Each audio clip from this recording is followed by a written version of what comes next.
Donc cette première table ronde, on ose dire, est-ce que collectivité, association, habitants, ou plutôt habitants, association, collectivité, est-ce qu'on est dans le même bateau? Alors a priori, oui, mais on va voir que ce n'est pas si simple, effectivement, pour considérer cette question de l'urgence sociale et des vulnérabilités. Alors je peux quand même rappeler qu'effectivement, on est sur un sujet d'intérêt général, un sujet évidemment avec une dimension sanitaire, la santé des personnes, qui est cruciale, puisque comme vous le savez, il y a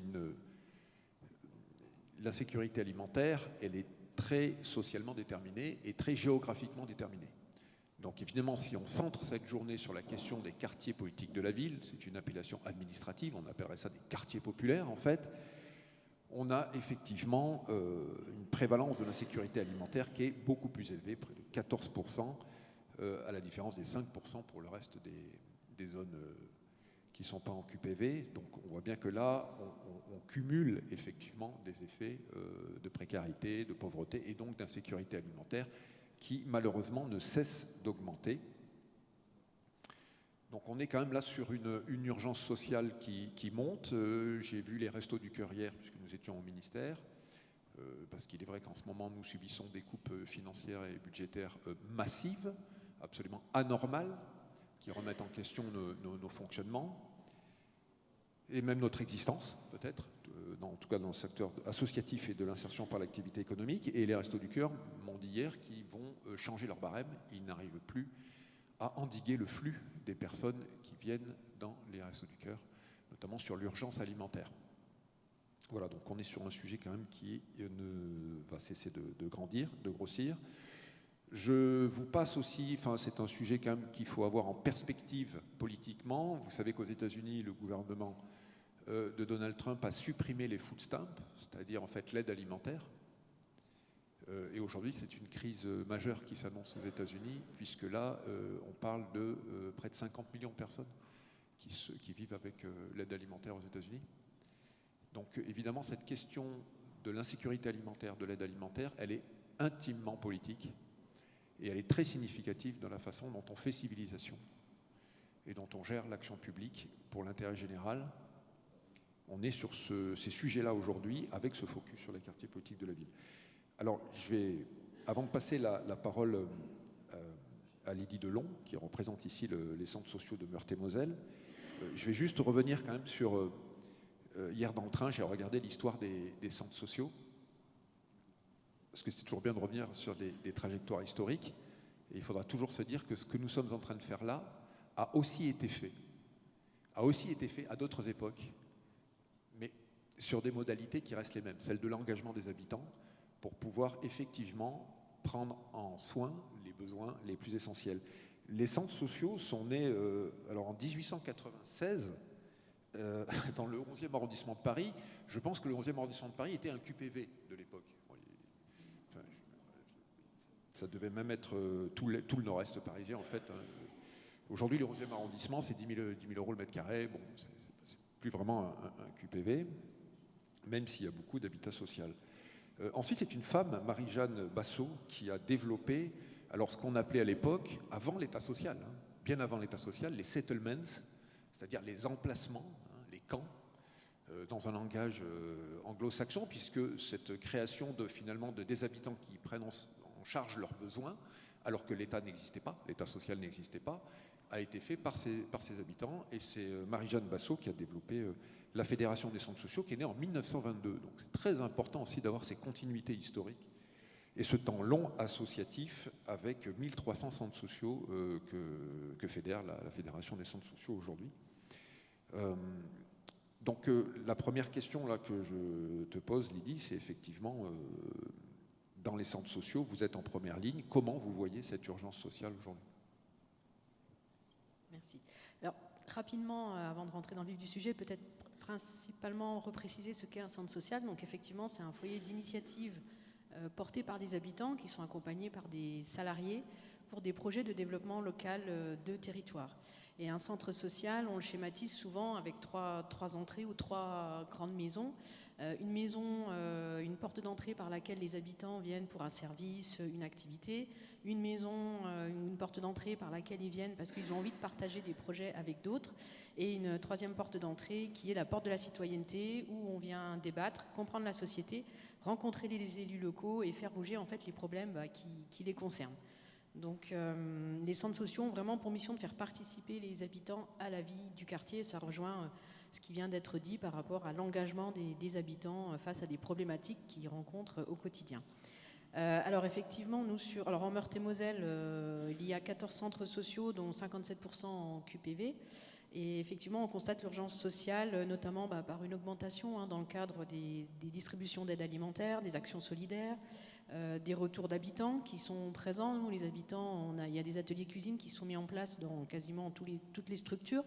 Et effectivement, il y a des questions sur le besoin de manger, c'est la première chose aussi qu'ils expriment, l'inquiétude quotidienne eu égard à l'inflation, au contexte actuel, et à l'accessibilité aux produits de qualité ou de denrées alimentaires fraîches.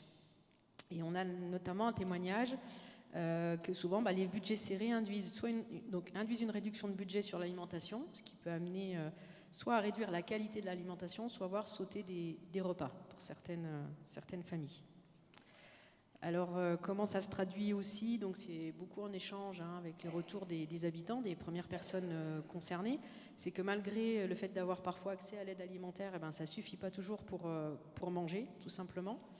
Il y a des problèmes d'accès à des denrées alimentaires. Il n'y a pas forcément des magasins proches des lieux d'habitation. Ou alors l'accès à des produits de qualité qui est encore plus compliqué parce que parfois les produits de qualité coûtent plus cher et les commerces s'implantent dans des zones où les gens ont plus de pouvoir d'achat. Donc c'est aussi un frein à pouvoir accéder à une alimentation saine et directement. Alors après, l'enjeu pour les centres sociaux, c'est comme toujours d'être à l'écoute de cette réalité qui s'aggrave et de construire avec les personnes concernées, encore une fois, des réponses pertinentes.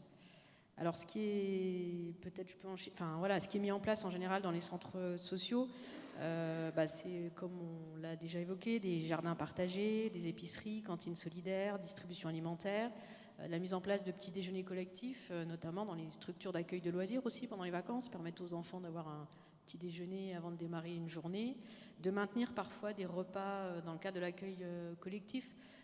Certaines structures hésitent à faire l'accueil en journée, à maintenir le temps de la pause méridienne, parce que là encore, il y a des inflations pour les structures au niveau des coûts des distributeurs, des fournisseurs, et c'est maintenu parce qu'on sait que c'est parfois le seul repas complet et équilibré qu'un enfant peut faire dans la journée.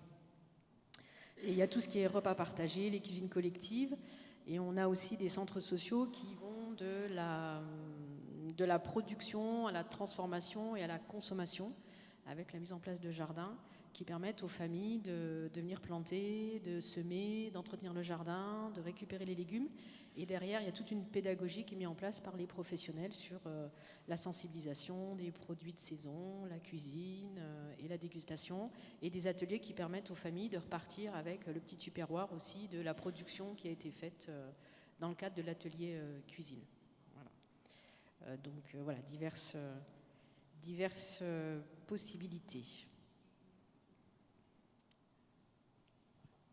Merci. On reviendra ensuite vers toi pour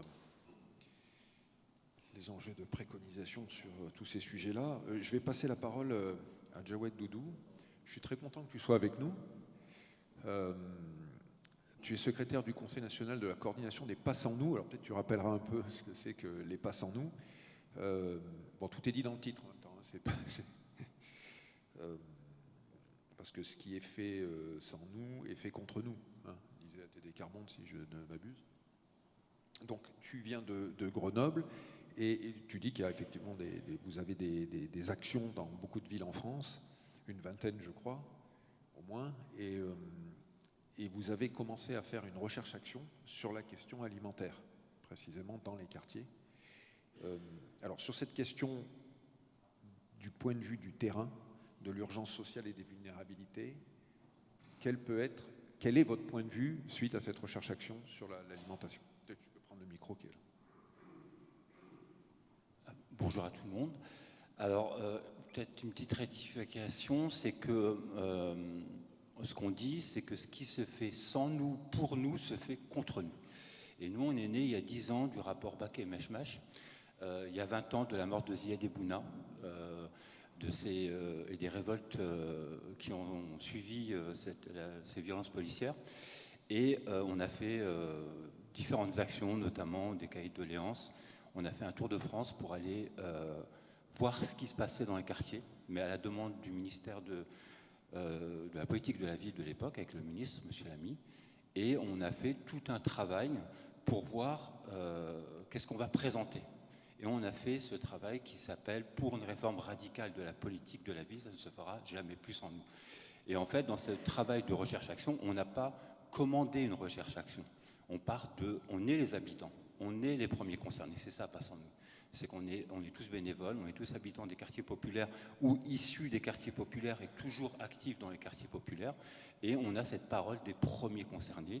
Et on dit arrêtez de dire qu'il faut agir avec les premiers concernés, arrêtez de venir nous imposer des savoirs, arrêtez d'essayer de transformer ce que l'on fait en concept, arrêtez de manger sur notre dos. En gros, je le fais d'une manière un peu brutale. Et du coup, dans les quartiers, c'est ça, c'est qu'on parle des habitants, mais ils ne sont jamais là. Et on cherche des solutions sans eux. Donc c'est un petit peu ça où je vais un peu tétiller, de dire où sont les habitants dans la salle. Est-ce qu'ils sont acteurs? Est-ce qu'ils sont acteurs à part entière? Ce n'est pas des bénéficiaires. Ils peuvent être bénéficiaires, bien sûr. Et ce qu'on vient témoigner ici, c'est qu'on n'est pas fragile. On nous rend fragiles. C'est que c'est les dispositifs qui s'imposent dans les quartiers qui nous rendent fragiles. C'est le systémique qui fait qu'on met les gens dans des situations, qu'il y a de l'injustice sociale. Ce n'est pas les gens qui sont fragiles. Les gens, quand ils se mobilisent, quand ils font des choses, ils se trouvent toujours face à des injustices, face à des discriminations, à ce que leurs paroles politiques et ce qu'ils font ne soient pas entendues. Ça fait 40 ans qu'il y a eu la marche pour l'égalité. On a produit des savoirs, on en est encore en 2025 à se dire comment on fait avec les habitants des quartiers. Mais les habitants des quartiers, personne ne veut les écouter, personne ne veut faire en sorte qu'ils soient des acteurs à part entière, et on les rend fragiles dans leurs conditions de vie et dans ce qui se passe. Et l'alimentation est quelque chose d'assez important parce qu'il ne faut pas cloisonner les choses. Ce n'est pas juste donner à manger aux gens ou d'essayer de leur faire de l'aide alimentaire, c'est comment ils payent leur loyer, comment ils payent leurs charges, comment ils payent l'énergie. C'est tout cet ensemble-là qui fait, est-ce qu'on a les moyens dans les conditions de vie et dans les rapports d'égalité et de quel savoir on produit.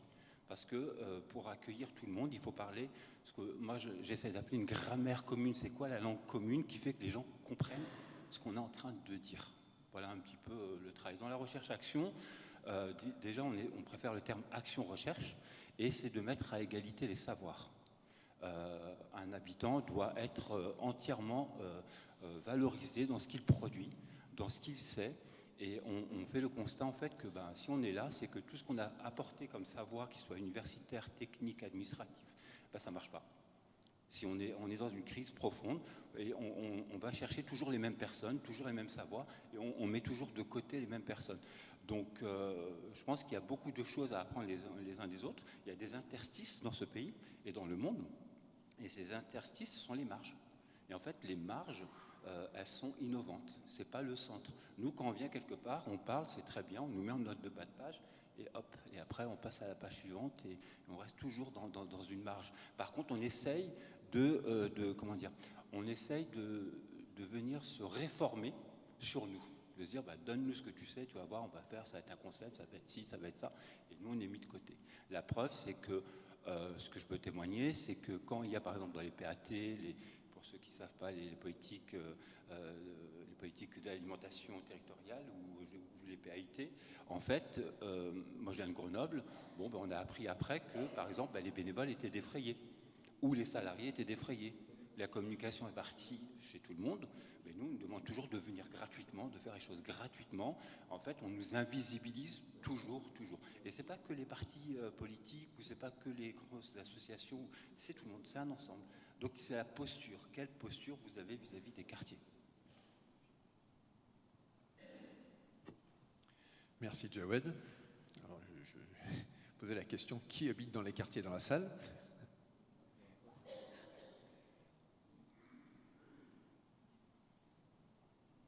D'accord, c'est minoritaire. Donc on a des marges de progrès. C'est pour ça qu'aussi on est là. Alors maintenant, tu as planté le décor de cette question de en quoi le quartier devient un objet d'action publique et du coup une sorte de laboratoire de l'action publique qui peut se faire sans les gens. Avec aussi ce qui ressort depuis plusieurs années maintenant, parce qu'au bout d'un moment ça se voit quand on fait sans les gens, l'injonction à la participation. Donc il faut vraiment que l'injonction, ça veut dire qu'il faut vraiment que les gens soient dans la participation, etc. Donc c'est aussi des sujets qui ne sont pas simples, parce qu'effectivement, s'il ne suffit pas de dire il faut de la participation pour que les gens viennent dans le concept ou l'espace institutionnel dans lequel on leur demande de participer. Et il n'y a pas forcément non plus de participation immanente, c'est-à-dire des gens qui se mettraient à participer tout seuls, etc. C'est toujours un mouvement collectif, un échange, une construction collective. Donc je vais justement revenir vers Dominique Hess, qui est le président du réseau Cocagne et le directeur des Anges Gardins dans le nord de la France, et qui travaille cette question de l'engagement et de la participation depuis fort longtemps. Alors justement, on va visiter tout à l'heure une place à vivre. Le place à vivre, alors pour le coup, est un concept de Dominique Hess. Alors je ne sais pas si du coup, on a le droit d'utiliser des concepts aujourd'hui après ce que tu nous as dit, Jawed. Disons, on considère que c'est des hypothèses de participation. Et tu vas nous parler, la place à vivre, elle est née dans le nord de la France, puisque tu travailles dans le nord de la France. Hein, le Pas-de-Calais, voilà. Alors, donc je suis revenu hier quand même un peu aussi sur des éléments, encore une fois, il y a une géographie particulière de la question de l'insécurité alimentaire et des liens avec la santé, etc. Et les Hauts-de-France sont évidemment un vrai sujet de ce point de vue-là, ça tu le dis souvent. C'est une région très peuplée, 6 millions d'habitants, et qui a une espérance de vie la plus faible en France. Avec effectivement des indicateurs de revenus et de pauvreté et donc d'enjeux sanitaires très importants, par exemple 25% de diabète en plus, 15% de maladies cardiovasculaires, etc. Donc c'est évidemment sur ce terrain-là, toi, que tu as créé ton action de place à vivre. Alors effectivement, qu'est-ce que tu peux nous dire de la genèse de cette place à vivre du point de vue de cette question de la participation des habitants ?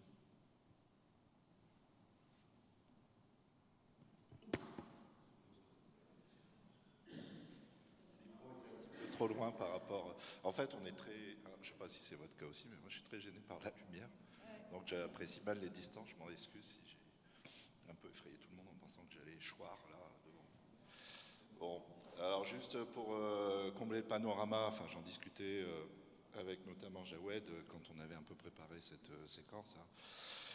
Il faut savoir quand même qu'il y a des endroits où dans des pans entiers de quartiers, les gens ont été aussi privés d'une capacité d'expression qu'il faut réhabiliter selon les processus d'éducation populaire, justement.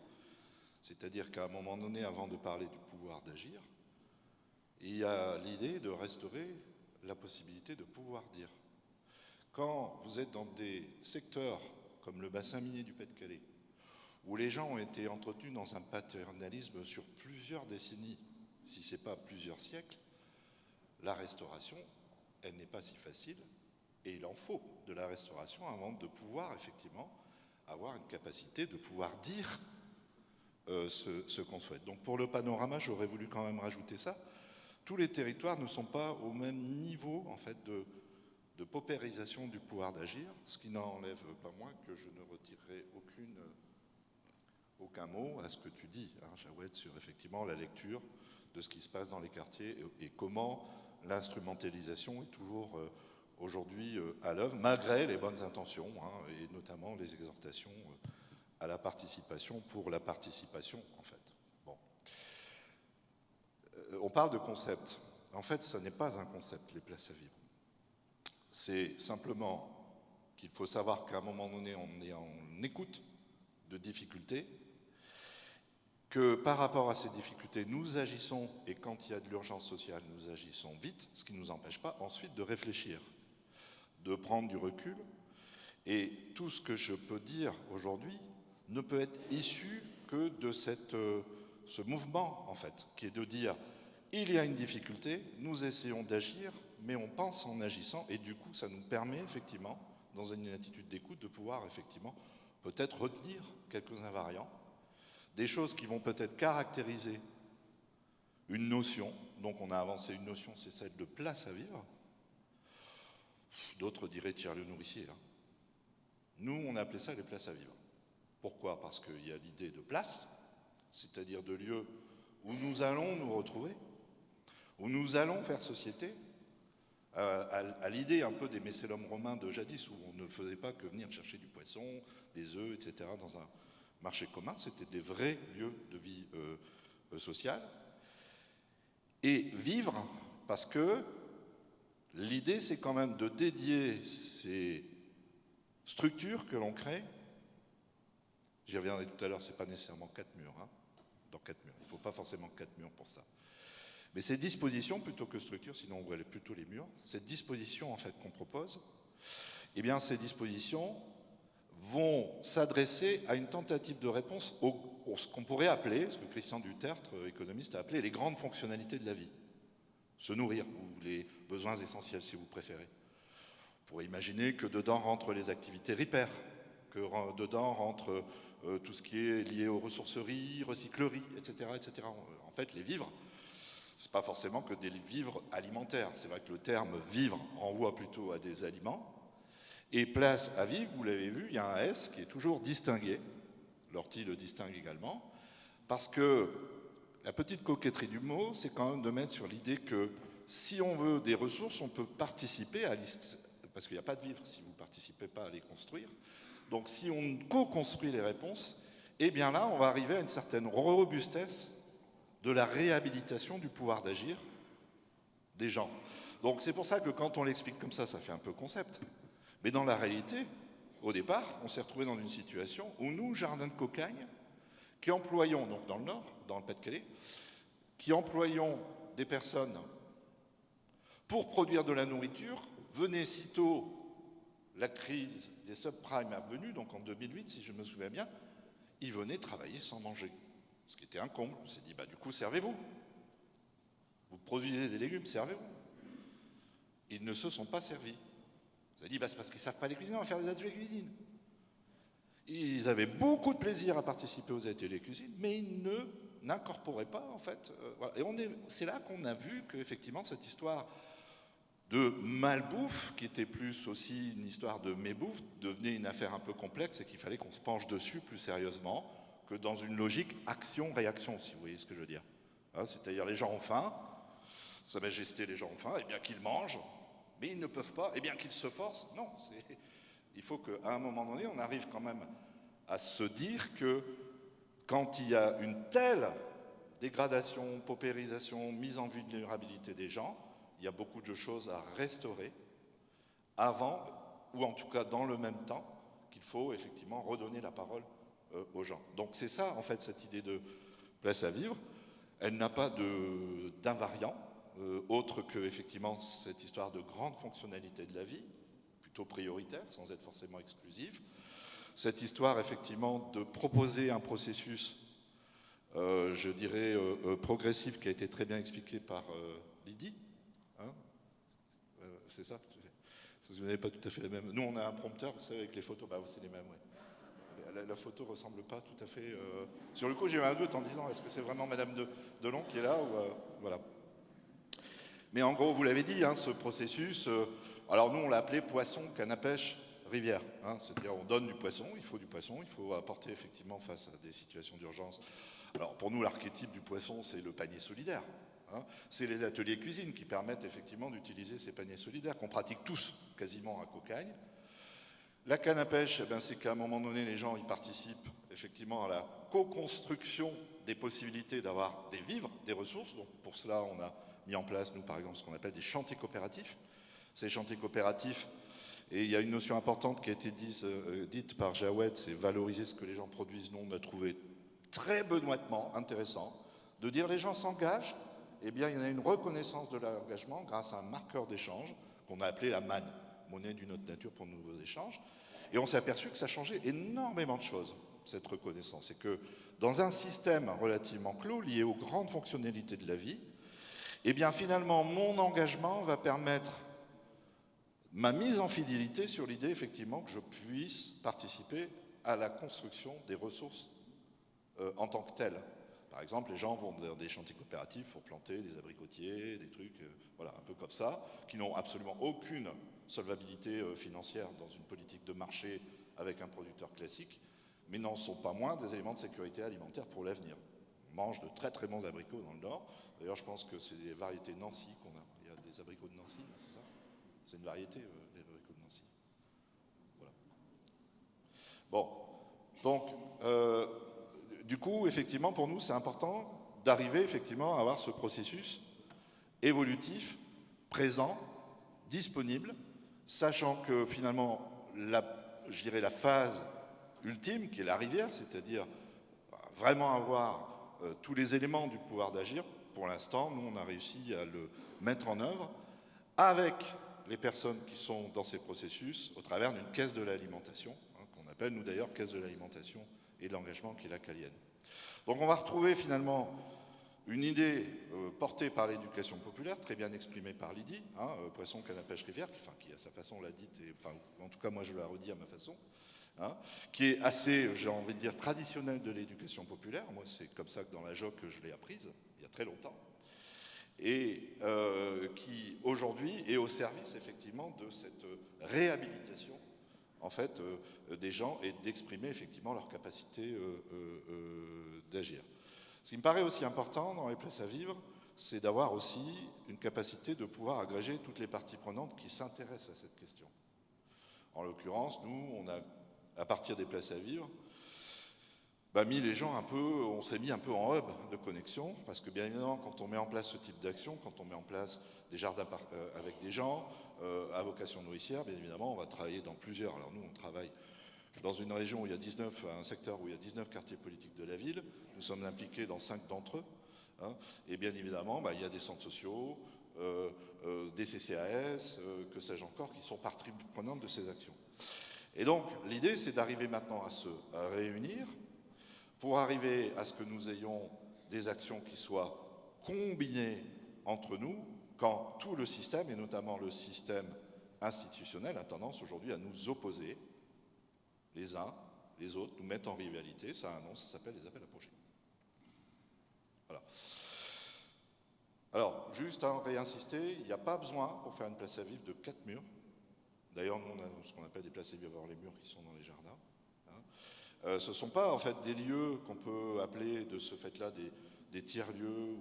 Enfin, vous voyez, on est vraiment dans une démarche qui va voisiner avec ce que font les centres sociaux, voisiner avec ce que font peut-être les tiers-lieux, et sans vouloir tacler trop les tiers-lieux, quand même se dire, attention, dans cette idée de tiers-lieux, il y a par contre des concepts et des conceptions de petite bourgeoisie cultivée qui s'imposent en fait au reste du monde, et qui fait qu'à un moment donné, la mixité sociale n'est juste pas possible dès lors qu'on commence à imposer dans ces lieux ces codes. Alors, un code très simple, hein, c'est de faire des meubles à palettes. Voilà, vous mettez des meubles à palettes dans un tiers-lieu, automatiquement, il va se passer des choses qui fait que petit à petit, vous allez avoir un monde qui va venir et qui va chasser l'autre, et c'est toujours les gens qui se sentent les plus en vulnérabilité qui fuient effectivement ces lieux. Donc il y a vraiment un enjeu à un moment donné de partir vraiment de l'intention d'accueillir les gens qui sont les plus mis en vulnérabilité pour arriver à faire en sorte effectivement que ce que l'on crée comme dynamique ne soit pas petit à petit récupéré bien évidemment contre leur volonté par effectivement certaines classes sociales qui ne sont pas forcément celles à qui, au prime abord, nous en tout cas on s'adresse. Merci Dominique. Donc on a une métaphore maritime ou fluviale, puisqu'effectivement on a du poisson, enfin ça faut voir, des cannes à pêche, une rivière, et on est dans le même bateau. Alors en toute évidence, on n'est pas tout à fait dans le même bateau avec ce qui vient d'être dit depuis tout à l'heure. C'est-à-dire de quels habitants on parle, dans quelle mesure c'est eux qui parlent, les associations, parfois centenaires, qui sont là, qui existent et qui travaillent. Donc on va poser la question maintenant à Anne-Laure Federici pour le réseau des collectivités territoriales pour une économie sociale et solidaire, de savoir quel est le point de vue en tout cas des collectivités que vous regroupez. Je crois que on doit être à peu près 200 collectivités territoriales que vous accompagnez. Il y a 9 régions, 17 départements, 80 ou 90 PCI. Et on est là, je vous tends le micro, enfin vous avez pris le micro pour dire comment vous pensez cette question de l'alimentation durable de l'ESS, en particulier dans les quartiers politiques de la ville, quartiers prioritaires. On est à la veille des élections municipales 2026. Donc vous devez aussi ressentir, savoir dans quelle mesure cette question alimentaire a pris ou pas de l'ampleur dans l'agenda politique des collectivités et des candidats aux élections municipales. Merci pour cette présentation et pour l'organisation de la journée. Alors parmi effectivement les quelques 200 collectivités adhérentes, on a la ville de Nancy, le département de Meurthe-et-Moselle qui sont des adhérents du réseau depuis quelques années. Juste sur l'aspect historique, parce que c'est un point qui est aussi important, c'est un réseau qui a été créé il y a un peu plus de 23 ans par des élus qui, après les élections municipales de 2001, à l'époque, avaient pour la première fois en charge une délégation économie sociale et solidaire. Après 2001, on a eu les premiers élus qui avaient cette délégation. Avant, il y avait bien sûr des élus vie associative, par exemple, ou autres, mais il n'y avait pas de délégation économie sociale et solidaire. Donc c'était une volonté, souvent, de ces élus de travailler avec l'ensemble de ces acteurs à une époque où on parlait, bien entendu, beaucoup moins, c'était avant la loi de 2014 sur l'économie sociale et solidaire. Et donc ces élus ont ressenti le besoin de créer un réseau autour de 2 objectifs principaux qui sont encore aujourd'hui au cœur des missions du RTES. C'est d'une part d'être un réseau d'échange de pratiques entre collectivités, de formation, on organise par exemple des visites apprenantes, des webinaires, et qui aboutissent souvent à des publications pour apporter de l'outillage auprès des collectivités locales. Donc ça, c'est la première mission du réseau. Et la deuxième, c'est de développer des actions de plaidoyer pour faire avancer la place de l'économie sociale et solidaire dans les politiques publiques et pour donner aux acteurs de l'ESS des moyens d'agir. Et donc en ce moment, c'est un sujet particulièrement d'actualité. Je pense qu'on aura sans doute l'occasion d'en dire un mot. Alors, pourquoi un réseau de collectivités, on a souhaité vraiment s'associer à cette journée, parce qu'en fait, ça croise 3 des sujets qu'on travaille depuis plusieurs années au sein du réseau. Alors ça croise le sujet de l'alimentation qui a été rappelé au sein du réseau. Alors c'est un sujet important qu'on a commencé à travailler il y a 4 ans, juste avant la crise du Covid. Et ce qui m'a surpris, surtout en voyant aujourd'hui, c'est qu'à l'époque, c'était vraiment un sujet très émergent dans les collectivités. L'action de l'alimentation, en tout cas parmi les collectivités adhérentes du réseau, n'était pas vraiment un sujet de politique publique en tant que tel. On avait des sujets autour de la question de l'aide alimentaire, mais la question de l'alimentation n'était pas forcément un sujet, et c'est vraiment un sujet qu'on a vu émerger ces dernières années, avec une accélération très importante pendant le Covid. Et il me semble que la question des enjeux qui ont été rappelés, environnementaux, de santé, sociaux, d'accès à une alimentation de qualité, etc., que ces enjeux sont aujourd'hui assez bien identifiés par les collectivités. Alors, de là en faire une politique, voilà, c'est autre chose, mais en tout cas, il me semble, je ne sais pas si c'est quelque chose que tu partages avec les collectivités ou que les jardins de Cocagne partagent en général, mais parmi les collectivités du réseau, c'est un sujet qui est porté, et on a donc publié l'année dernière une publication autour des questions d'alimentation durable et ESS, en essayant d'identifier les leviers des collectivités. Donc nous, on travaille toujours sous l'angle de la façon dont les collectivités peuvent accompagner ces projets, voilà, qui a été assez relayé et diffusé. Donc premier sujet, la question de l'alimentation, donc sujet émergent, mais un sujet sur lequel on sait qui concerne beaucoup de collectivités au sein du RTES. Deuxième sujet important pour le réseau, c'est la question de la place de l'économie sociale et solidaire dans les quartiers populaires. Et là, c'est un travail mené depuis une dizaine d'années avec le soutien au départ Commissariat général à l'égalité des territoires, de l'Agence nationale de la cohésion des territoires aujourd'hui, et avec la publication pour le compte de la NCT en début d'année de 2 guides pratiques. Un premier guide qui est comprendre l'ESS dans les QPV et un deuxième guide agir avec l'ESS dans les quartiers prioritaires. Et on a souhaité faire ces guides parce que, alors d'une part, on s'est rendu compte que l'économie sociale et solidaire était très mal connue dans les quartiers, et alors même qu'il y avait des liens étroits entre la politique de la ville, son histoire et l'ESS, de fait, dans les collectivités et au niveau des politiques, il y avait très peu de croisements. Et je rebondis par rapport à ce qui était indiqué pendant longtemps, je pense qu'y compris au sein du RTES, il y a une volonté d'affirmer le caractère économique de l'économie sociale et solidaire. Donc d'affirmer que l'économie sociale et solidaire, c'était des activités économiques qui devaient être reconnues en tant que telles. La loi sur l'ESS indique un mode d'entreprendre adapté à toutes les activités économiques. Et ces dernières années, on s'est rendu compte qu'en fait, il y a un point qui est extrêmement important, qui avait peut-être été un peu mis de côté, c'est la question de l'ESS, c'est aussi des engagements citoyens, c'est aussi de la mobilisation d'habitants, de la mobilisation de personnes, la mobilisation d'épargnants. Et cette dimension, on a essayé au travers des publications et des différents travaux qu'on a menés de pouvoir aussi mettre en évidence ce potentiel de l'économie sociale et solidaire comme engagement citoyen et donc comme partenaire des collectivités aussi à ce titre. Et puis le troisième sujet, alors donc dans ces 2 guides, on a identifié les différents leviers des collectivités locales pour accompagner ces projets qui vont du soutien aux initiatives des habitants, à la question de la commande publique responsable, en passant par la mise à disposition de locaux pour ces initiatives, à la question des modes de financement adaptés. Effectivement, comment les modes de financement des collectivités peuvent encourager la coopération et pas la mise en concurrence, comment on peut travailler aussi sur des conventions pluriannuelles d'objectifs, voilà. Donc différents leviers des collectivités qui ont été identifiés. Et le troisième sujet qui croise cette journée, il me semble, c'est le RTES s'est bâti autour d'un principe important qui est celui de la co-construction de la politique publique, alors qu'il y a un terme un peu technique qui, en plus, quand il a été porté par les premiers élus du réseau, suscitait souvent des ricanements dans les conseils municipaux et même à l'Assemblée, quand on a parlé de à l'Assemblée nationale, quand on a parlé de co-construction.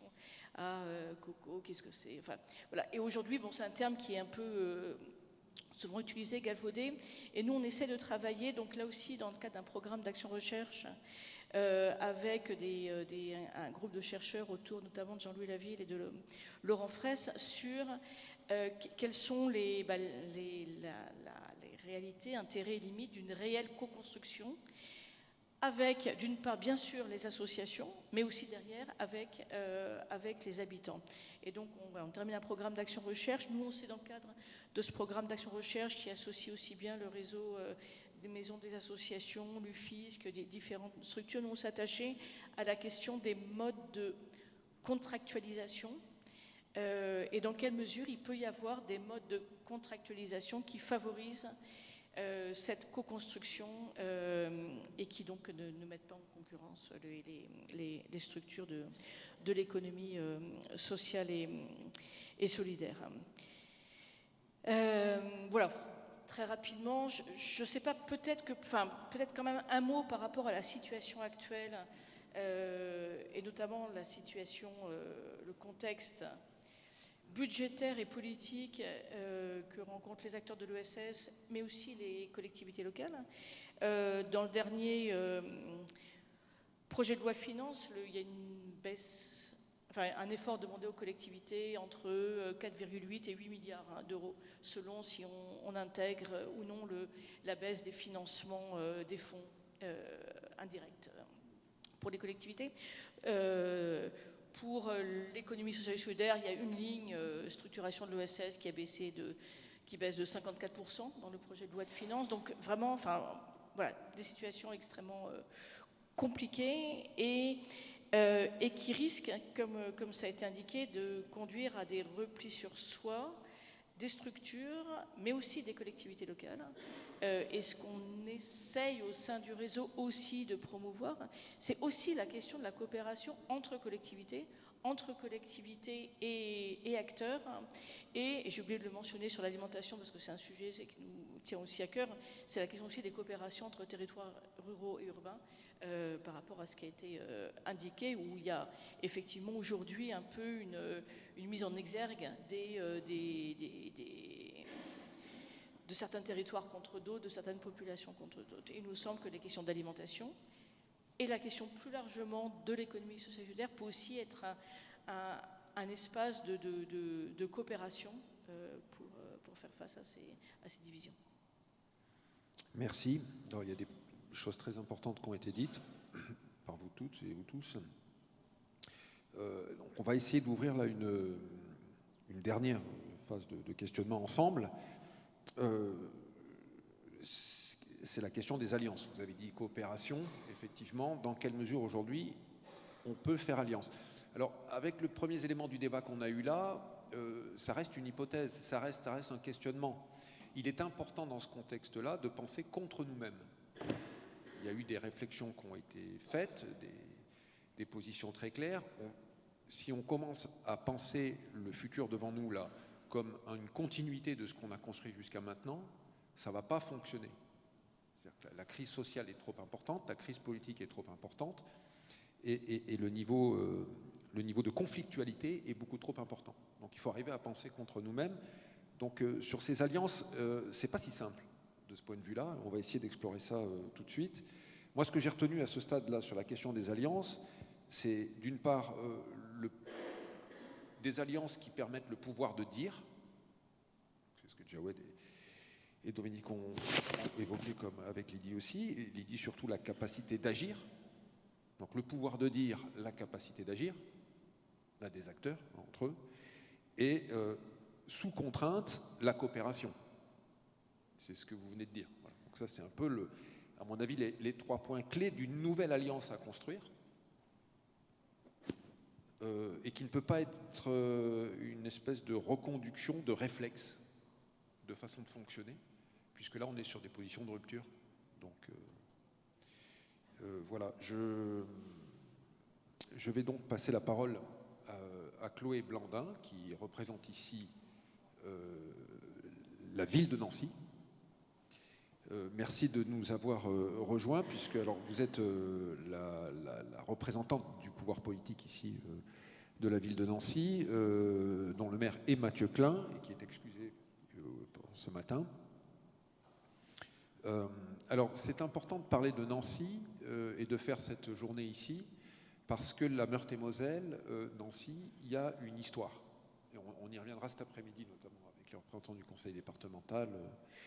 Il y a une histoire, on dit de Mathieu Klein qu'il est le fils spirituel de Michel Dinet. Alors Michel Dinet, c'est une figure de la Meurthe-et-Moselle de gauche, qui est un des inventeurs du développement local. Donc c'est pas rien comme inspiration. Cette question du développement local, elle est au cœur des échanges que nous avons eus là. C'est-à-dire comment faire développement local à partir de l'initiative citoyenne. Et j'aime beaucoup cette phrase de Michel Dinet qui avait dit, c'est nos amis de l'UNADEL qui me l'avaient répété, etc., qui disait, l'UNADEL c'est le nom national du développement local, et qui, devant un parterre d'énarques, je crois, à la Caisse des dépôts, etc., qui devait présenter les grands trucs, il avait dit « Quand je vois vos grandes réussites, je suis fier de nos petits échecs. » Et j'aime beaucoup cette phrase parce que aujourd'hui, il faut qu'on soit fier de nos petits échecs. Voilà. Mais il faut aussi qu'on dise que les grandes réussites en face, là, effectivement, c'est plus possible, quoi.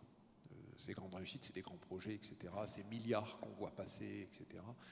Et qui sont évidemment sans évaluation, sans conditionnalité, sans redevabilité auprès des citoyens, que ce soit les aides directes aux entreprises, le financement de l'énergie, etc. Voilà, donc Michel Dinet, il a un rôle central ici, et on a vu par exemple les premiers territoires zéro chômeur apparaître en Meurthe-et-Moselle, etc. Voilà, c'était la petite référence à Michel Dinet. Mathieu Klein, on aura l'occasion de reparler avec lui. Il est aussi président du Haut Conseil du travail social. Et ça, c'est aussi important pour nous parce qu'on est des travailleurs sociaux ici. Et effectivement, il a aussi produit un rapport sur la nécessité d'écologiser le travail social. C'est le dernier livre blanc. Autant de perspectives très intéressantes. Donc Chloé Blandin, vous êtes adjoint au maire de Nancy. Vous avez été conseillère justement métropolitaine sur la question sociale. Donc, qu'est-ce que vous pouvez nous dire aujourd'hui de votre capacité d'agir et de la façon de tenir compte de ce pouvoir de dire des habitants dans la construction de votre accompagnement des initiatives? Alors, bonjour à toutes et à tous. Déjà, merci de cette invitation. J'excuse effectivement Mathieu Klein qui devait être présent, mais qui malheureusement est empêché ce matin, mais qui aurait, je pense, aimé partager avec vous ces sujets, puisqu'effectivement, comme vous l'avez dit, c'est des sujets qui nous tiennent à cœur, mais qui lui particulièrement lui tiennent à cœur, déjà en tant que président du département lorsqu'il l'était, et aujourd'hui également en tant que président de la métropole et maire de Nancy. Il y a beaucoup de choses qui ont été dites, il y a notamment des constats qui ont été faits, sur lesquels je ne vais pas revenir, on les connaît tous ici, une augmentation de la pauvreté. Sur le territoire même de Nancy, qui est un territoire urbain, on le constate aussi, une pauvreté qui a augmenté avec de plus en plus de travailleurs pauvres, de plus en plus d'étudiants aussi qui sont dans le besoin. Et on a une ville à Nancy, une ville jeune, une ville étudiante, et on constate, et les acteurs locaux qui sont ici le constatent aussi avec regret. On constate aussi à Nancy, comme partout et comme ça a été dit, un contexte national et un contexte budgétaire notamment qui est contraint et qui s'impose à nous. Et effectivement, on nous demande et on souhaite, nous, aujourd'hui, faire plus, et on nous enjoint quelque part de faire plus avec moins. Donc c'est une équation qui est compliquée. On est ici aujourd'hui à Nancy, c'est pas anodin aussi. Effectivement, il y a une histoire, mais il y a aussi une dynamique à Nancy et en Meurthe-et-Moselle qui est intéressante et qui, malgré ces difficultés-là, je trouve, permet de faire avancer des choses, de faire avancer des projets ensemble. Alors, on essaie, et effectivement, je pense qu'on est tous partisans et convaincus par il faut faire avec et pas faire pour. Ça, c'est évident. En tant que collectivité, en tant que puissance publique, comment on fait? On essaie déjà d'être facilitateur, d'être rassembleur. Je crois que c'est la première chose qu'on peut faire en tant que collectivité. On essaie aussi d'ouvrir des lieux de participation. Alors, ça a été dit, c'est pas ça qui fait révolutionner les choses et qui permet de faire avec, mais en tout cas, c'est quand même des dynamiques et des lieux qui permettent de faire participer, de faire avancer. Alors, il y a plein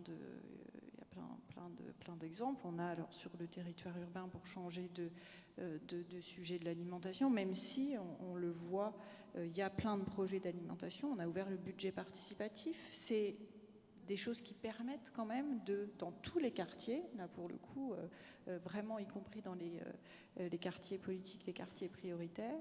Et on a beaucoup de projets très intéressants dans les quartiers prioritaires, en lien avec l'alimentation aussi, développer des choses. Donc il y a une demande des habitants, et si on permet, et en tant que collectivité, en tant que puissance publique, c'est ça qu'on peut offrir aussi, c'est cet espace-là, faire venir les gens, rassembler et leur proposer aussi de faire des choses. Voilà. Mais tout ça quand même dans un contexte budgétaire, ça a été rappelé, les chiffres ont été dits, et pour 2026, ça ne va pas être plus glorieux que 2025 dans un contexte budgétaire qui est vraiment contraint, donc où on doit faire des choix aussi. Et malheureusement, on a parfois la nécessité d'agir dans l'urgence, Alors on est sorti, on parlait de l'aide alimentaire, on est sorti de la simple aide alimentaire ici. Je pense qu'aujourd'hui on en est sorti d'une manière générale. On ne va plus seulement donner à manger. On est vraiment sorti de ça. On est sur autre chose aujourd'hui avec les exemples dont vous avez pu parler qui sont aussi bien inscrits aujourd'hui. Il y a cette vraie volonté-là à la fois du politique mais aussi surtout des associations, des acteurs du territoire de sortir de ça. Et on est tous, pour le coup, là, dans le même bateau pour avancer vers autre chose. Mais malgré tout, l'urgence et les crises, qu'elles soient sociales, économiques et la pauvreté croissante, nous imposent parfois d'agir dans l'urgence. Et on peine parfois à pouvoir mener à bien les projets parce qu'il y a quand même la nécessité de nourrir les gens et même si on souhaite et on fait tout pour plus seulement les nourrir, mais les nourrir mieux, hein, c'est une question, on le sait, de dignité. Et puis l'alimentation, c'est parfois aussi un prétexte, hein, c'est un prétexte pour autre chose. Et ça, on souhaite effectivement pouvoir le faire au mieux sur le territoire. Voilà, on a alors aussi des projets, vous en avez parlé d'alliances. Je crois qu'il faut avancer sur des projets qui créent des alliances entre les quartiers, entre les gens, mais aussi entre le monde rural et le monde urbain. Nous, on est un territoire urbain, la métropole du Grand Nancy, c'est un territoire urbain, et on essaie d'avancer, de créer des projets qui font des ponts, qui font des liens et qui font travailler tous ensemble, territoire urbain, territoire rural, en lien avec le département aussi. Et on a notamment un projet de marché d'intérêt local pour faire venir les producteurs locaux du territoire de la Meurthe-et-Moselle et même un petit peu au-delà pour nourrir les grands nancéens, les nancéens et au-delà aussi. Donc voilà, créer des alliances et puis essayer de rassembler dans un contexte assez complexe. Merci. On va retourner à nos invités ici pour avoir un peu leur idée, pour trouver des voies de passage, pour construire ces alliances. À vous écouter, bon, tout ça bouillonne dans la tête, là, en ce moment, c'est un peu... Voilà. La directrice du cabinet du ministère du Travail nous a dit hier, après nous essayer de passer 300 millions de suppression de crédit, 20%, enfin nous exploser littéralement, elle a quand même osé, il va falloir faire mieux avec faire plus avec moins, je sais pas quoi. À vous écouter, je me dis, si on est dans le même bateau, vraiment, il faudrait certainement qu'on parte de nos fragilités actuelles et les reconnaître.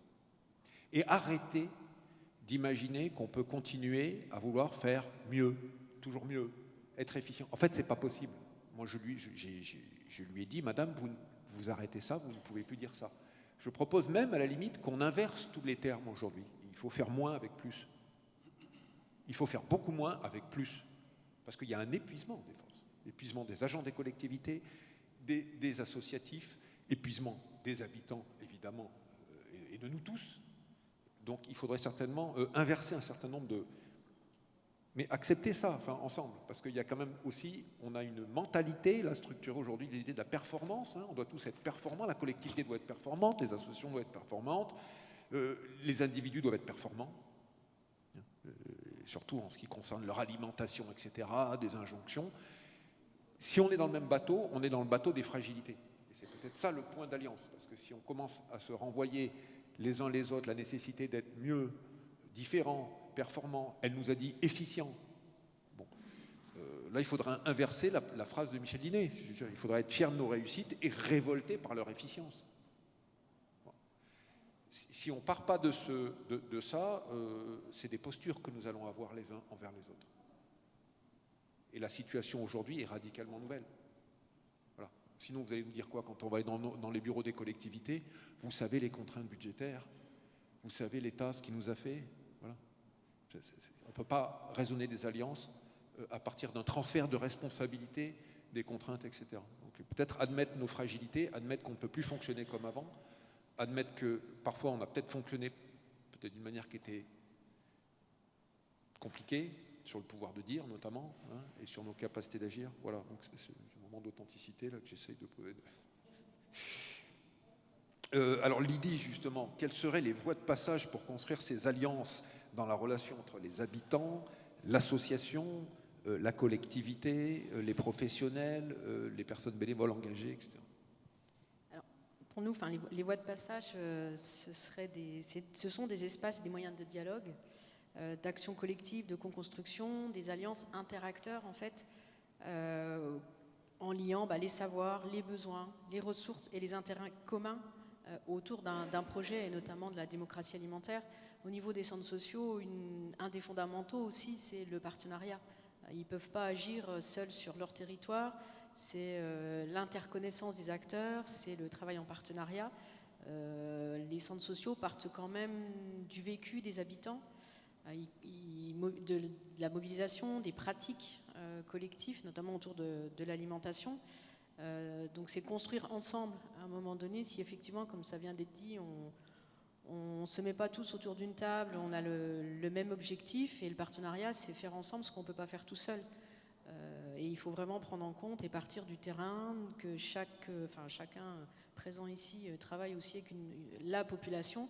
On a la capacité à comprendre, à entendre, à faire remonter, et d'être associé en tout cas pour qu'on arrive effectivement à avancer et pas être dans des postures contradictoires ou concurrentielles. Et sur la question de l'alimentation, on a une fédération nationale aussi par exemple qui renouvelle son projet fédéral, donc, qui a appelé projet de réseau pour 10 ans. Et il y a tout un travail qui a été fait pendant 3 ans pour ne pas projeter un projet du national descendant sur les différents départements, mais ils sont bien partis des remontées qu'on a pu faire chacune des fédérations en France, donc 47 fédérations, qui ont recensé et retravaillé en proximité avec les centres sociaux pour identifier en fait les besoins, les priorités sur les territoires.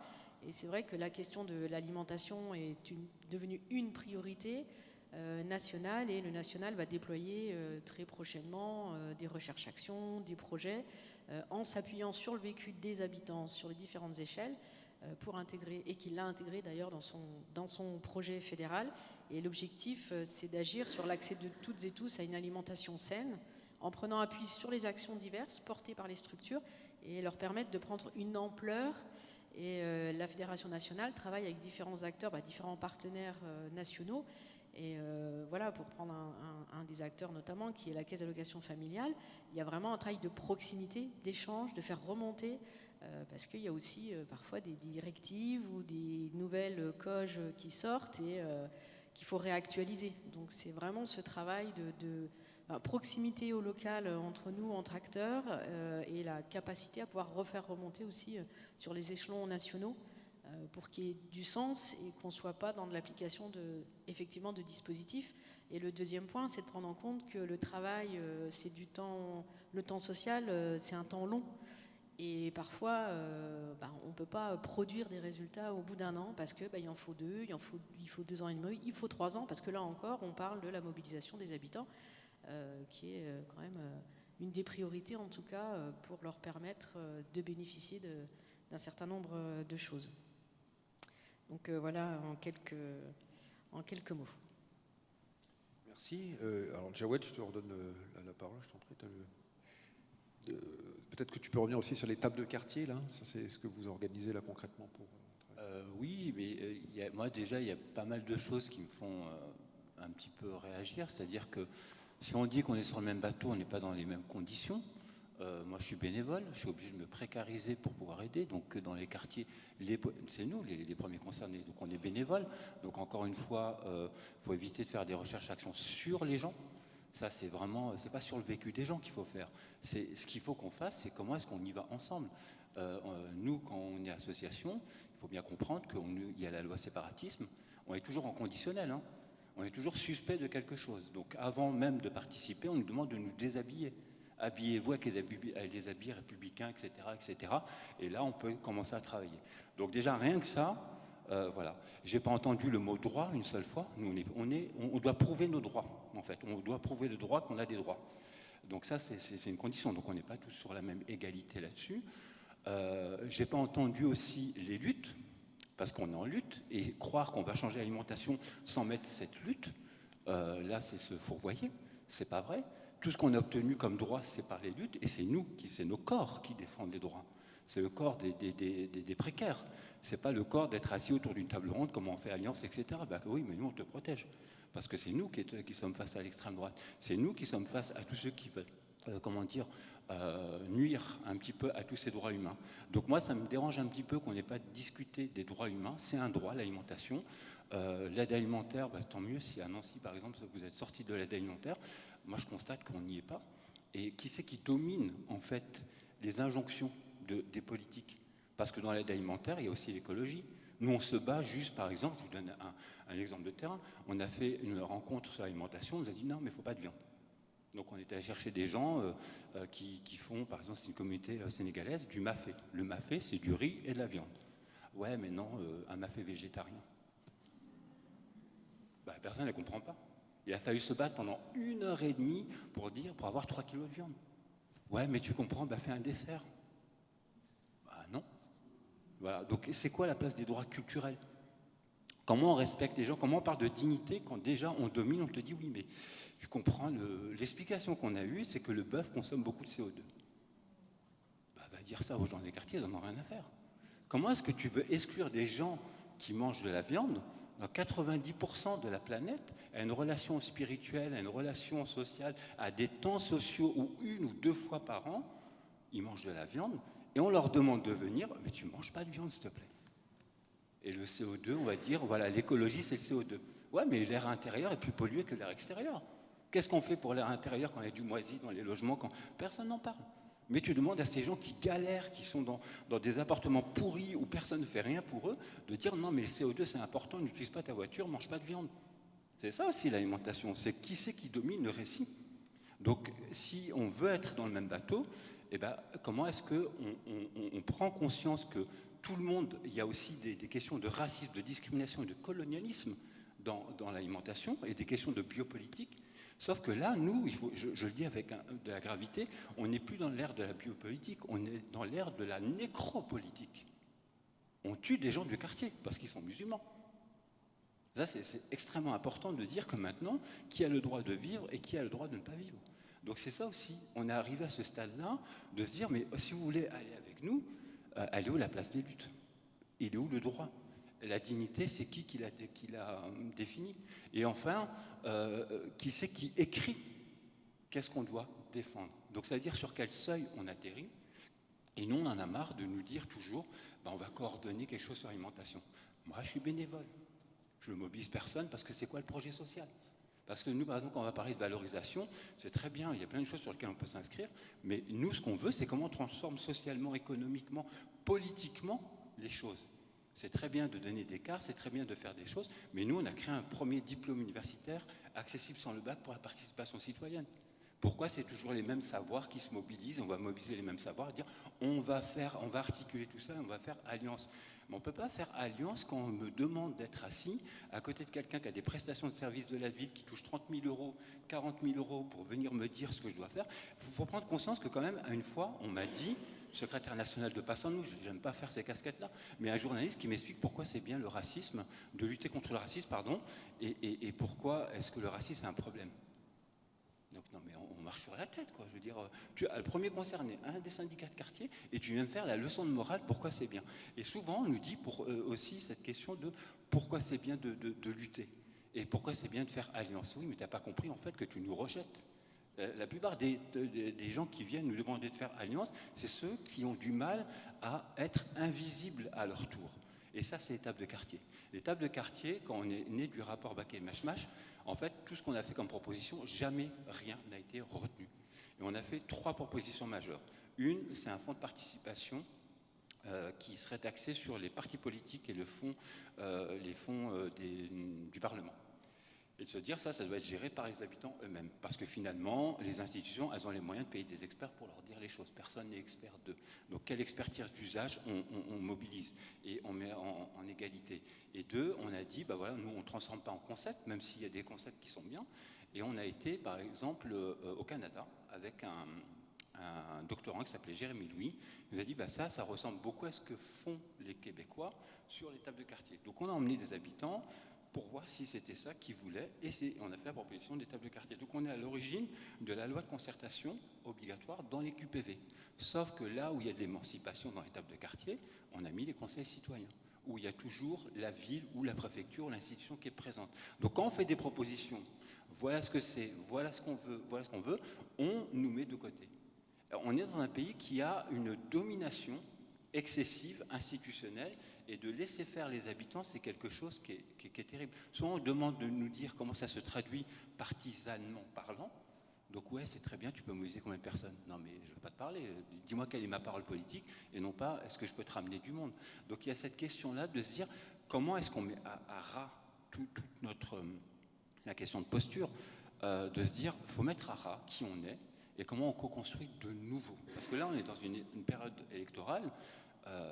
Donc c'est peut-être une opportunité de se dire comment on fait. Nous, dans les quartiers, ce qu'on a envie de dire, et les quartiers populaires et les territoires populaires, c'est comment est-ce que vous faites, encore une fois, est-ce que vous faites pour nous, sans nous? C'est ça la question. Et c'est là où je lance un petit peu la perche, je veux dire, voilà, qu'est-ce que vous faites, encore une fois, qui c'est qu'il y a dans la salle, qui c'est qui est invisible, etc. etc. Tu signalais, merci. Tu disais tout à l'heure que les marges innovent, etc. Moi, j'habite dans les quartiers nord de Paris, à Aubervilliers, dans des zones QPV. À côté de chez moi, il y a eu un squat. C'est-à-dire que pendant qu'on parle, là, il y a des gens qui s'organisent seuls, sans association, sans collectivité, entre eux, pour créer des espaces de vie, des espaces où les gens vont pouvoir vivre, dormir et manger. Et ça s'inspire énormément, en l'occurrence là, des mouvements punk qui ont inventé les cantines solidaires à travers les mouvements autonomes de squat, etc. Il y aurait là un sujet majeur pour les collectivités, on va aller à Marseille bientôt s'en rendre compte, dans quelle mesure des citoyens qui prennent possession d'un lieu, en l'occurrence des bureaux inhabités, etc., qui l'habitent, qui construisent, où les cantines solidaires se mettent en place par les habitants. Et le mafé, en l'occurrence, il y a de la viande. Comment ça peut être aussi le ferment de quelque chose de nouveau, et non pas de quelque chose de réprimé, etc. Là, il y a un changement de posture à avoir. Parce qu'automatiquement, cette capacité de prendre possession d'un lieu, de construire une offre alimentaire, d'y répondre, etc., si on ne respecte pas cette créativité-là et cette organisation-là, effectivement, les QPV ne seront jamais que des zones à résidentialiser et à pacifier. Rapidement, parce qu'on me fait des signes, 5 minutes, on me fait des signes de la main comme ça, là. Dominique, alors en quelques mots, ensuite Anne-Laure, et puis Chloé Blandin pour voir quelles sont les voies de passage de ces alliances. Oui. Bon, enfin, je pense que Jawed a posé la problématique, effectivement, du rapport au...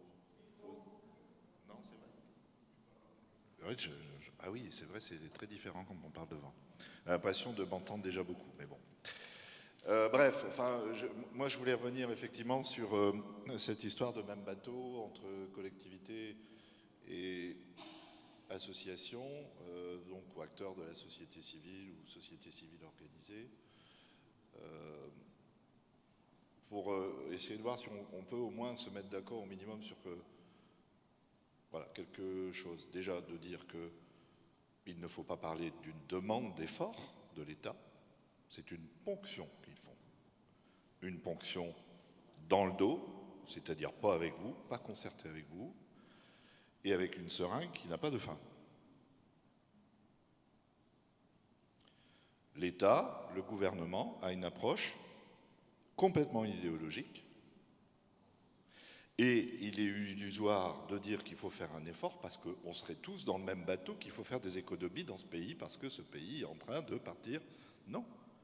À un moment donné, on sait très bien qu'il y a eu des choix qui ont été faits d'aller chercher de l'argent dans certains endroits et pas dans d'autres. Je prends un secteur qui est l'insertion par l'activité économique. Hier encore, la directrice de cabinet que nous avions en face de nous n'était pas en mesure de nous dire que finalement le coup de rabot qu'il faisait sur l'insertion par l'activité économique était le même sur les boîtes privées qui vivent de l'insertion par l'activité économique, était le même sur toute une série effectivement d'acteurs intervenant, soi-disant pour l'insertion par l'activité économique. Et bien évidemment, il était hors de question de parler des 210 milliards qui sont aux entreprises. Le réflexe, c'était les entreprises, c'est pas nous. Alors c'est le ministère du Travail, hein, voilà, directrice de cabinet, hein, mais qui dit c'est pas nous.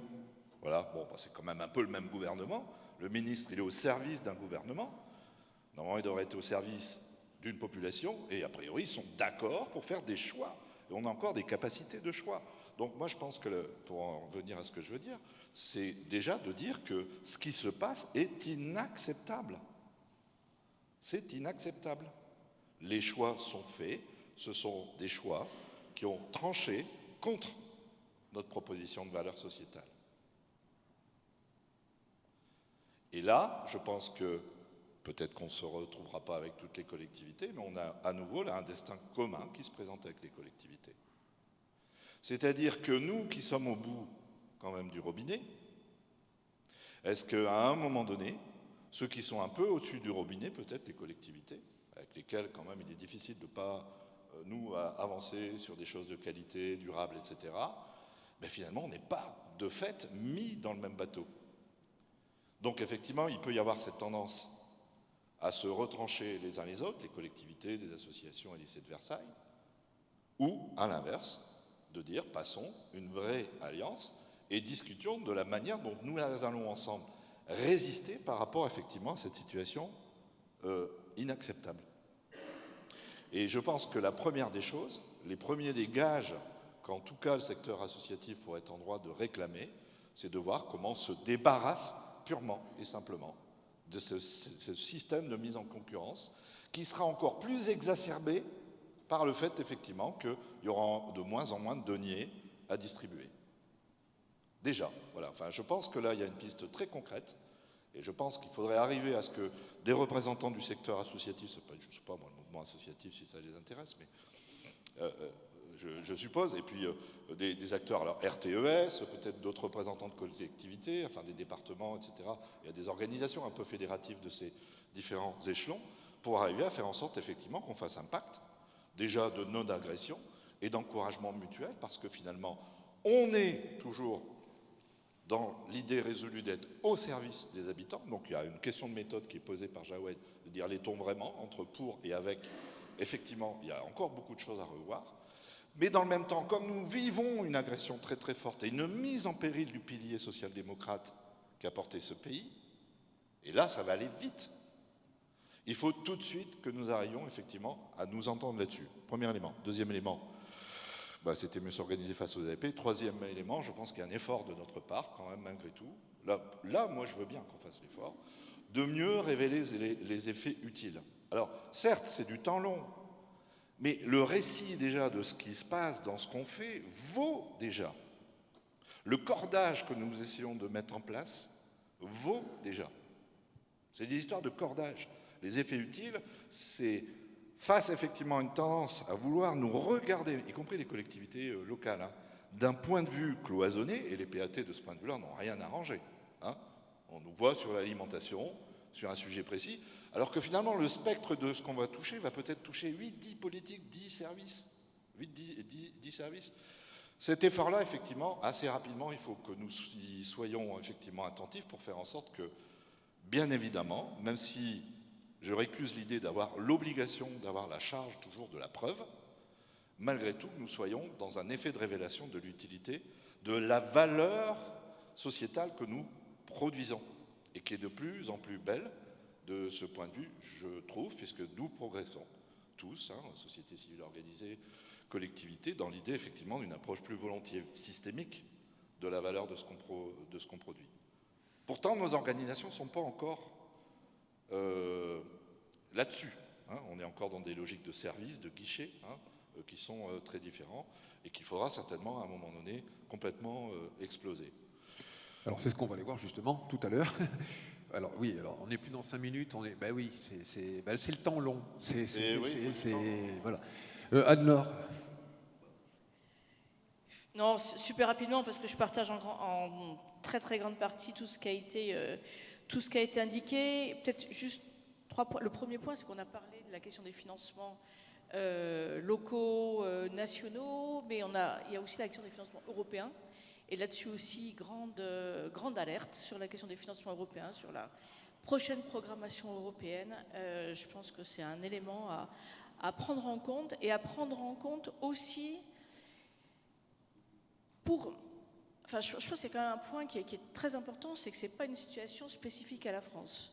Alors, il y a des caractéristiques de la situation politique française, mais ce n'est pas une situation spécifique à la France. Et si je dis ça, c'est parce que je pense qu'il y a quand même un élément qui est très important, alors qui a été en partie évoqué, c'est quand même la question de la question de la bataille culturelle, entre guillemets, à mener. Alors tu parles de la question de mieux révéler les effets utiles, de convaincre. Il y a quand même aujourd'hui, je pense que collectivement, en tout cas aussi bien côté collectivité engagée dans l'ESS qu'un certain nombre d'acteurs, je pense qu'on a quand même raté cette mise en évidence de ce que l'économie sociale et solidaire apporte à la collectivité. Et je pense qu'effectivement, on est... alors, j'ai longtemps travaillé dans un réseau d'acteurs avec Dominique, on est quand même globalement assez content de ce qu'on a fait, des progrès ces dernières années, mais il y a quand même un décalage avec une partie de la population et une virulence d'une partie de la population aujourd'hui qui, il y a quelques années, était indifférente ou un peu méprisante ou autre, mais je trouve qu'il y a vraiment cette virulence. Et donc, voilà, je me dis que sans doute collectivement, on a sans doute raté quelque chose, et il y a cette dimension de la bataille culturelle à mener. Et puis peut-être juste le dernier point, alors ce que tu disais sur la question des fragilités, ça m'interroge parce que moi j'ai le souvenir, quand j'ai commencé à travailler, d'avoir travaillé avec Jacqueline Lortiwa, qui aussi était sur le développement local, et qui disait toujours, moi quand je commence à travailler avec des gens, je mets mes lunettes roses. Et elle sortait ces lunettes roses pour dire qu'en fait on ne peut pas construire sur les faiblesses, sur les manques, mais il faut qu'on construise aussi sur la force, sur ce qui fait la richesse des quartiers, sur ce qui fait la richesse des personnes, je pense que dans beaucoup de domaines. Donc voilà, donc je me dis, est-ce qu'il ne faut pas aussi mettre en évidence les forces de ce que portent les habitants, la richesse de ce que font les collectivités, de ce que font les associations. Voilà, il y a aussi, je pense, cet élément sans doute à mettre en évidence. Et le dernier point, je voudrais juste dire un mot. Parce que la semaine dernière, Dominique était, je ne sais pas si d'autres y étaient, au Forum mondial de l'économie sociale à Bordeaux. Alors, qui était un peu une grande messe, mais c'est quand même la première fois qu'il y avait un forum mondial de l'économie sociale qui se réunissait en France. Il y a plusieurs rencontres. Il y avait 10 000 personnes, ce qui était absolument inespéré. Ils attendaient 4 000 participants. 10 000 personnes et vraiment des moments extrêmement forts. Et de voir que dans d'autres pays, donc il y avait des témoignages aux États-Unis, d'un réseau de coopératives noires aux États-Unis, d'une personne qui travaille sur la mobilisation des habitants autour des questions d'alimentation. Il y avait le témoignage du maire de Ramallah. Il y avait vraiment 101 pays qui étaient représentés. Et de voir qu'il y a des luttes de résistance dans tous ces pays autour de valeurs partagées, ça fait drôlement du bien. Et je pense qu'il y a aussi besoin de valoriser, de faire connaître ces luttes, et qu'on n'ait pas chacun dans son coin à se démerder avec les petits moyens qu'on a. Merci Anne-Laure. Alors sur les alliances, on verra tout à l'heure, mais on va, en conclusion de cette journée, je pense, lire le texte commun qu'on a validé ensemble et qui est plein d'espoir de ce point de vue-là. Madame Blandin, pour finir peut-être, toujours cette lunette rose ou lunette verte, je ne sais pas la couleur, lunette rouge. Rapidement, si j'ai compris en plus. Je partage totalement ce que Dominique a pu dire. Je crois que ne nous opposons pas. C'est des sujets tellement importants. Faisons ensemble, on peut faire ensemble et on doit faire ensemble et faire avec, effectivement. Mais vraiment, n'opposons pas collectivités, acteurs locaux, acteurs associatifs, acteurs sur les territoires. On a montré, et la crise Covid l'a montré, quand l'État n'est pas là, les territoires s'organisent. Et ça, je pense que ça s'est révélé vrai sur tous les territoires. En tout cas, ici, ça a été le cas. On a vu une dynamique sur ce territoire, avec en premier lieu les habitants, avec les acteurs économiques, locaux, associatifs et les collectivités territoriales. Et on a fait de belles choses. Continuons à les faire. Vous l'avez dit, il y a des très très belles choses qui sont faites, mais ne nous opposons pas, qui plus est dans cette période difficile. Il y a plein de choses à revoir, effectivement, à faire différemment. Faisons-les, mais faisons-les ensemble et ne nous opposons pas.